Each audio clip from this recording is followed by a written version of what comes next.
Ao anatin'izay vaovao izay kosa ny ampitantsika eo amin'ny tontolon'ny fandraharana. Misedra fahasahiranana amin'izao fotoana izao amin'ny lafiny fampidirana herinaratra any amin'ny faritra ambanivohitra ny ADER izay mahasovo iray misahana ny fampandrosoana sy ny fampidirana herinaratra any ambanivohitra nanaitra ny sain'ny tompon'andraikitra mahefa ity mahasovo ity tamin'ny ity androany ity tetsy amin'ny hôtel Colbert tetsy Antaninarenina.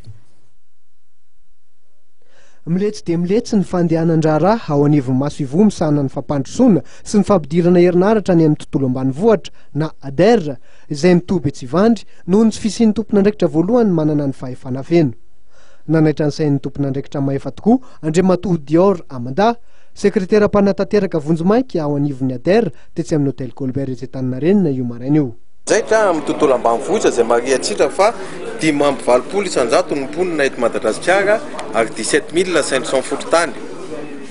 Raha ny taux d'accès à l'électrification amin'izao fotoana izao dia 4%.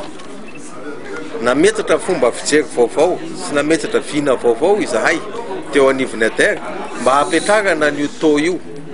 Ka eo efa nahazo fanampiana tsika efa maro ny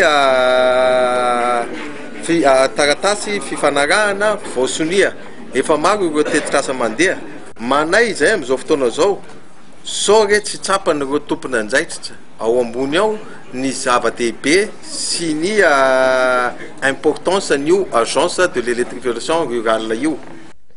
Isan'ny andraikitra sahan'ny ADER ny famatsimbolona tsy averina hatramin'ny 700 isanjato ho andro tetikasa famatsiana angovo. Misahana ny fanitarana, fametrahana foto-drafitrasa famatsiana herinaratra ary fampidirana herinaratra any anivon'ny tontolo ambanivohitra ihany koa izy.